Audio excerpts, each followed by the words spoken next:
ओम शांति। 14 जून 2025। बाबा के अनमोल मधुर महावाक्य। मीठे बच्चे, तुम्हें अब ज्ञान का तीसरा नेत्र मिला है, इसलिए अब तुम्हारी आँख किसी में भी डूबनी नहीं चाहिए। प्रश्न है, जिन्हें पुरानी दुनिया से बेहद का वैराग्य होगा, उनकी निशानी क्या होगी? उत्तर है, वो अपना सब कुछ बाप को अर्पण कर देंगे। हमारा कुछ भी नहीं। बाबा, हमारी ये देह भी नहीं है, ये तो पुरानी देह है, इनको भी छोड़ना है। उनका मुंह सबसे टूटता जाएगा, नष्टो मोहा होंगे। उनकी बुद्धि में रहता कि यहाँ का कुछ भी काम नहीं आना है, क्योंकि ये सब हद का है। ओम शांति। बाप बच्चों को ब्रह्मांड और सृष्टि चक्र के आदि मध्य अंत का ज्ञान सुना रहे हैं, जो और कोई भी सुना नहीं सकते। एक गीता ही है जिसमें राजयोग का वर्णन है। भगवान आकर नर से नारायण बनाते हैं। ये सिवाय गीता के और कोई शास्त्र में नहीं है। ये भी बाप ने बतलाया है। कहते हैं, मैंने तुमको राजयोग सिखाया था। ये समझाया था कि ये ज्ञान कोई परंपरा नहीं चलता है। बाप आकर एक धर्म की स्थापना करते हैं। बाकी और सब धर्म विनाश हो जाते हैं। कोई भी शास्त्र आदि परंपरा नहीं चलते। और जो धर्म स्थापन करने आते हैं, उस समय कोई विनाश नहीं होता है, जो सब खलास हो जाए। भक्ति मार्ग के शास्त्र पढ़ते ही आते हैं। इनका अर्थात ब्राह्मण धर्म का भल शास्त्र है गीता, परंतु वह भी भक्ति मार्ग में ही बनाते हैं, क्योंकि सतयुग में तो कोई शास्त्र रहता ही नहीं और धर्मों के समय विनाश तो होता ही नहीं। पुरानी दुनिया खत्म होती नहीं, जो फिर नई हो वही चलती आती है। अभी तुम बच्चे समझते हो, ये पुरानी दुनिया खत्म होनी है। हमको बाप पढ़ा रहे हैं। गायन भी एक गीता का ही है। गीता जयंती भी मनाते हैं। वेद जयंती तो है नहीं। भगवान एक है, तो एक की ही जयंती मनानी चाहिए। बाकी है रचना, उनसे कुछ मिल नहीं सकता। वर्षा बाप से ही मिलता है। चाचा काका आदि से कोई वर्षा नहीं मिलता। अभी ये है तुम्हारा बेहद का बाप, बेहद का ज्ञान देने वाला। ये कोई शास्त्र नहीं सुनाते हैं। कहते हैं ये सब भक्ति मार्ग के हैं। इन सब का सार तुमको समझाता हूँ। शास्त्र कोई पढ़ाई नहीं, पढ़ाई से तो पद प्राप्त होता है। ये पढ़ाई बाप पढ़ा रहे हैं बच्चों को, भगवानुवच बच्चों प्रति। फिर 5000 वर्ष बाद भी ऐसे ही होगा। बच्चे जानते हैं, हम बाप से रचता और रचना के आदि मध्य अंत को जान गए हैं। ये कोई और तो समझा न सके सिवाय बाप के। इस मुख कमल से सुनाते हैं। ये भगवान का लोन लिया हुआ मुख है ना, जिसको गौमुख भी कहते हैं। बड़ी माता है ना, इनके मुख से ज्ञान के वर्षंस निकलते हैं, ना कि जल आदि। भक्ति मार्ग में फिर गौमुख से जल दिखा दिया है। अभी तुम बच्चे समझते हो भक्ति मार्ग में क्या क्या करते हैं, कितना दूर गौमुख आदि पर जाते हैं पानी पीने। अभी तुम मनुष्य से देवता बन रहे हो। ये तो जानते हो बाप कल्प कल्प आकर मनुष्य से देवता बनाने के लिए पढ़ाते हैं। देखते हो कैसे पढ़ा रहे हैं। तुम सबको ये बतलाते हो भगवान हमें पढ़ा रहे हैं। कहते हैं मामेकम याद करो तो तुम्हारे विकर्म विनाश हो जाए।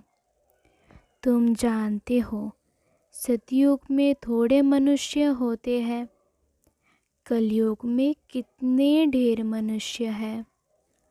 बाप आकर के आदि सनातन देवी देवता धर्म की स्थापना कर रहे हैं। हम मनुष्य से देवता बन रहे हैं। मनुष्य से देवता बनने वाले बच्चों में दैवी गुण दिखाई देंगे। उनमें क्रोध का अंश भी नहीं होगा। अगर कभी क्रोध आ गया तो झट पाप को लिखेंगे, बाबा आज हमसे ये भूल हो गई, हमने क्रोध कर लिया, विकर्म कर लिया। बाप से तुम्हारा कितना कनेक्शन है, बाबा क्षमा करना। बाप कहेंगे क्षमा आदि होती नहीं, बाकी आगे के लिए ऐसी भूल नहीं करना। टीचर कोई क्षमा नहीं करते हैं, रजिस्टर दिखाते हैं तुम्हारे मैनर्स अच्छे नहीं हैं। बेहद का बाप भी कहते हैं तुम अपने मैनर्स देख रहे हो। रोज़ अपना पोता मेल देखो, किसको दुख तो नहीं दिया, किसको तंग तो नहीं किया। दैवी गुण धारण करने में टाइम तो लगता है ना।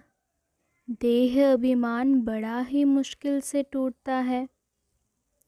जब अपने को देही समझे तब बाप में भी लव जाए, नहीं तो देह के कर्म बंधन में ही बुद्धि लटकी रहती है। बाप कहते हैं तुमको शरीर निर्वाह अर्थ कर्म भी करना है, उनसे टाइम निकाल सकते हो।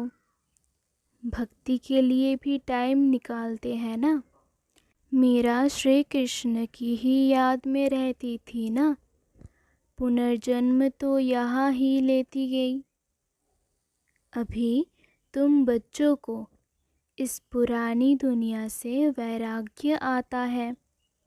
जानते हैं इस पुरानी दुनिया में फिर पुनर्जन्म लेना ही नहीं है, दुनिया ही खत्म हो जाती है। ये सब बातें तुम्हारी बुद्धि में है। जैसे बाबा में ज्ञान है वैसे बच्चों में भी है। ये सृष्टि का चक्र और कोई की बुद्धि में नहीं है, तुम्हारे में भी नंबरवार है। जिनकी बुद्धि में ये रहता है ऊंच ते ऊंच पतित पावन बाप है, वह हमको पढ़ाते हैं। ये भी तुम ही जानते हो। तुम्हारी बुद्धि में सारा 84 का चक्र है।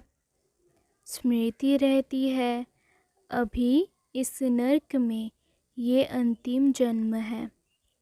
इनको कहा जाता है रौरव नर्क। बहुत गंध है, इसलिए सन्यासी लोग घरवार छोड़ जाते हैं। वह हो जाती है शारीरिक बात। तुम संन्यास करते हो बुद्धि से, क्योंकि तुम जानते हो हमको अभी वापस जाना है। सबको भूलना पड़ता है।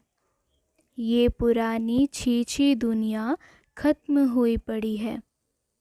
मकान पुराना होता है, नया बनकर तैयार होता है तो दिल में आता है ना, ये मकान टूट ही जाएगा। अभी तुम बच्चे पढ़ रहे हो ना, जानते हो नई दुनिया की स्थापना हो रही है। अभी थोड़ी देरी है, बहुत बच्चे आकर पढ़ेंगे। नया मकान अभी बन रहा है, पुराना टूटता जा रहा है। बाकी थोड़े दिन हैं। तुम्हारी बुद्धि में ये बेहद की बातें हैं। अब हमारी इस पुरानी दुनिया से दिल नहीं लगती है। ये कुछ भी आखिर काम में नहीं आना है। हम यहाँ से जाना चाहते हैं। बाप भी कहते हैं पुरानी दुनिया से दिल नहीं लगानी है। मुझ बाप को और घर को याद करो तो विकर्म विनाश हो, नहीं तो बहुत सजाएं खाएंगे। पद भी भ्रष्ट हो जाएगा। आत्मा को फुरना लगा हुआ है। हमने 84 जन्म भोगे हैं। अब बाप को याद करना है, तब विकर्म विनाश होंगे। बाप की मत पर चलना है, तभी श्रेष्ठ जीवन बनेगी। बाप है ऊंच ते ऊंच, ये भी तुम ही जानते हो। बाप अच्छी रीति स्मृति दिलाते हैं। वह बेहद का बाप ही ज्ञान का सागर है, वही आकर पढ़ाते हैं। बाप कहते हैं ये पढ़ाई भी पढ़ो, शरीर निर्वाह अर्थ भी सब कुछ करो, परंतु ट्रस्टी होकर रहो। जिन बच्चों को पुरानी दुनिया से बेहद का वैराग्य होगा, वह अपना सब कुछ बाप को अर्पण कर देंगे। हमारा कुछ भी नहीं बाबा, हमारी ये देह भी नहीं है। ये तो पुरानी देह है, इनको भी छोड़ना है। सबसे मोह टूटता जाता है, नष्ट मोह हो जाना है। ये है बेहद का वैराग्य। वह हद का वैराग्य होता है। बुद्धि में है हम स्वर्ग में जाकर अपने महल बनाएंगे। यहाँ का कुछ भी काम नहीं आएगा, क्योंकि ये सब हद का है। तुम अभी हद से निकल बेहद में जाते हो। तुम्हारी बुद्धि में ये बेहद का ज्ञान ही रहना चाहिए। अभी और कोई में भी आँख नहीं डूबती है। अब तो अपने घर जाना है। कल्प कल्प बाप आकर हमको पढ़ाए, फिर साथ ले जाते हैं। तुम्हारे लिए ये कोई नई पढ़ाई नहीं है। तुम जानते हो कल्प कल्प हम पढ़ते हैं। तुम्हारे में भी नंबरवार है। सारी दुनिया में कितने ढेर मनुष्य है, परंतु तुम थोड़े ही जानते हो। आहिस्ते आहिस्ते ये ब्राह्मणों का झाड़ बुद्धि को पाता रहता है। ड्रामा प्लान अनुसार स्थापना होनी ही है। बच्चे जानते हैं हमारी रूहानी गवर्नमेंट है।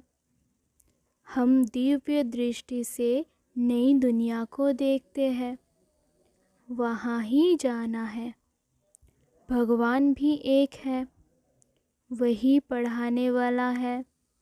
राजयोग बाप ने ही सिखलाया था। उस समय लड़ाई भी बरोबर लगी थी। अनेक धर्मों का विनाश, एक धर्म की स्थापना हुई थी। तुम भी वही हो। कल्प कल्प तुम ही पढ़ते आए हो, वर्षा लेते आए हो। पुरुषार्थ हर एक को अपना करना है। ये है बेहद की पढ़ाई। ये शिक्षा कोई मनुष्य मात्र दे ना सके। बाप ने श्याम और सुंदर का भी राज समझाया है। तुम भी समझते हो, अभी हम सुंदर बन रहे हैं। पहले श्याम थे। श्री कृष्ण कोई अकेला थोड़े ही था, सारी राजधानी थी ना। अभी तुम समझते हो, हम नरकवासी से स्वर्गवासी बन रहे हैं। अभी तुमको इस नरक से नफरत आती है। तुम अभी पुरुषोत्तम संगम युग पर आ गए हो। इतने ढेर आते हैं, इनसे निकलेंगे फिर भी वही जो कल्प पहले निकले होंगे। संगम युग को भी अच्छी रीति याद करना है। हम पुरुषोत्तम अर्थात मनुष्य से देवता बन रहे हैं। मनुष्य तो ये भी नहीं समझते कि नरक क्या है और स्वर्ग क्या है। कहते हैं सब कुछ यहाँ ही है। जो सुखी है वह स्वर्ग में है, जो दुखी है वह नरक में है। अनेक मत है ना। एक घर में भी अनेक मतें हो जाती है। बच्चों आदि में मोह की रग है, वह टूटती नहीं। मोहवश कुछ समझते थोड़े ही है कि हम कैसे रहते हैं। पूछते हैं बच्चे की शादी कराए, परंतु बच्चों को ये भी लॉ माना नियम समझाया जाता है कि तुम स्वर्गवासी होने के लिए एक तरफ नॉलेज ले रहे हो, दूसरी तरफ पूछते हो उनको नरक में डाले। पूछते हो तो बाबा कहेंगे जाकर करो। बाबा से पूछते हैं तो बाबा समझाते हैं इनका मोह है, अब ना करेंगे तो भी अवज्ञा कर देंगे। बच्ची की तो करानी ही है, नहीं तो संग दोष में खराब हो जाती है। बच्चों को नहीं करा सकते, परंतु हिम्मत चाहिए ना। बाबा ने इनसे एक्ट कराया ना। इनको देखकर फिर और करने लग पड़े। घर में भी बहुत झगड़े लग पड़ते हैं। ये है ही झगड़ों की दुनिया, कांटों का जंगल है ना। एक दो को काटते रहते हैं। स्वर्ग को कहा जाता है गार्डन, ये है जंगल। बाप आकर कांटों से फूल बनाते हैं। कोई विरले निकलते हैं, प्रदर्शनी में भल हाँ हाँ करते हैं, परंतु समझते कुछ भी नहीं। एक कान से सुनते हैं और दूसरे कान से निकाल देते हैं। राजधानी स्थापन करने में टाइम तो लगता है ना। मनुष्य अपने को कांटा समझते थोड़े ही है। इस समय सूरत मनुष्य की भल है, परंतु सीरत बंदर से भी बदतर है। परंतु अपने को ऐसा समझते नहीं है, तो बाप कहते हैं अपनी रचना को समझाना है। अगर नहीं समझते हैं तो फिर भगा देना चाहिए, परंतु वह ताकत चाहिए ना। मोह का कीड़ा ऐसा लगा रहता है जो निकल ना सके। यहाँ तो नष्ट मोहा बनना है। मेरा तो एक, दूसरा ना कोई। अब बाप आया है लेने के लिए। पावन बनना है, नहीं तो बहुत सज़ा खाएंगे। पद भी भ्रष्ट हो जाएगा। अब अपने को सतोप्रधान बनाने का ही फुरना लगा हुआ है। शिव के मंदिर में जाकर तुम समझा सकते हो, भगवान ने भारत को स्वर्ग का मालिक बनाया था, अब वह फिर से बना रहे हैं। कहते हैं सिर्फ मामेकम याद करो। अच्छा, मीठे मीठे सिकिलदे बच्चों प्रति माता पिता बाप दादा का याद प्यार और गुड मॉर्निंग। रूहानी बाप की रूहानी बच्चों को नमस्ते। आप सब भी मेरे साथ बोलिए, हम सब रूहानी बच्चे भी रूहानी बाप दादा को याद प्यार और गुड मॉर्निंग। नमस्ते नमस्ते नमस्ते। शुक्रिया बाबा, शुक्रिया। धारणा के लिए मुख्य सार। 1. इस पुरानी दुनिया से बेहद का वैरागी बन अपना सब कुछ अर्पण कर देना है। हमारा कुछ भी नहीं, ये देह भी हमारी नहीं। इनसे मोह तोड़ नष्ट मोहा बनना है। 2. कभी भी ऐसी कोई भूल नहीं करनी है जो रजिस्टर पर दाग लग जाए। सर्वदैवी गुण धारण करने हैं, अंदर क्रोध का जरा भी अंश ना हो। वरदान, कहना, सोचना और करना, इन तीनों को समान बनाने वाले ज्ञानी तू आत्मा भव। अर्थात बाबा कह रहे हैं कि हम जो सोचते हैं, जो कहते हैं और जो करते हैं, तीनों काम हमारा समान होने चाहिए। मतलब हम कुछ और सोच रहे हैं, कुछ और बोल रहे हैं और कर कुछ और रहे हैं, ऐसा नहीं होना चाहिए। हमारे मन में कोई नेगेटिव थॉट्स नहीं आना चाहिए, बोल में भी कोई नेगेटिविटी नहीं रहनी चाहिए और काम भी कोई नेगेटिव काम नहीं करनी चाहिए। हमें हर वक्त पॉजिटिव सोचनी है, पॉजिटिव कहनी है और पॉजिटिव काम ही करनी है। इन तीनों काम हमारा पॉजिटिवली समान होने चाहिए। अभी वानप्रस्थ अवस्था में जाने का समय समीप आ रहा है, इसलिए कमजोरियों के मेरेपन को व व्यर्थ के खेल को समाप्त कर कहना, सोचना और करना समान बनाओ, तब कहेंगे ज्ञान स्वरूप। हम हमारी सोच में, बोल में और कार्य में हर वक्त पॉजिटिव भी रहेंगे, तभी जाकर ये कहा जाएगा कि हम ज्ञान स्वरूप हैं। जो ऐसे ज्ञान स्वरूप ज्ञानी तो आत्माएं हैं, उनका हर कर्म, संस्कार, गुण और कर्तव्य समर्थ बाप के समान होगा। वह कभी व्यर्थ के विचित्र खेल नहीं खेल सकते, सदा परमात्मा मिलन के खेल में बिजी रहेंगे। एक बाप से मिलन मनाएंगे और औरों को बाप समान बनाएंगे।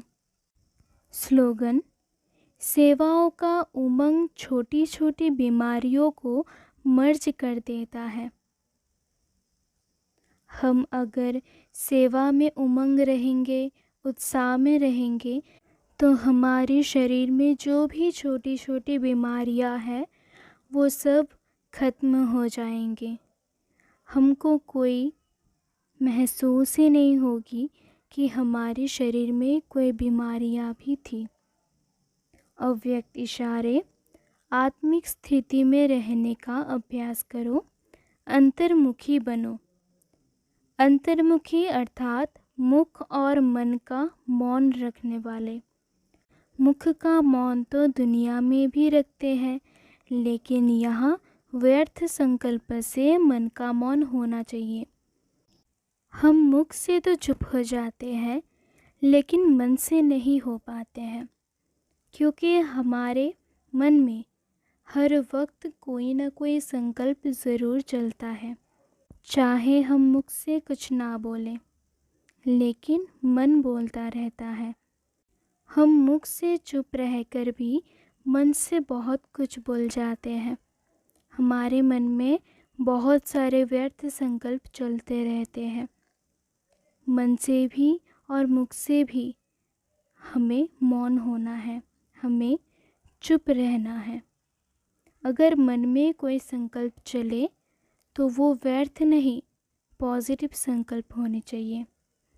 जैसे ट्रैफिक कंट्रोल करते हो तो व्यर्थ की ट्रैफिक को कंट्रोल करते हो, वैसे बीच बीच में एक दिन मन के व्यर्थ का ट्रैफिक कंट्रोल करो। अच्छा, ओम शांति।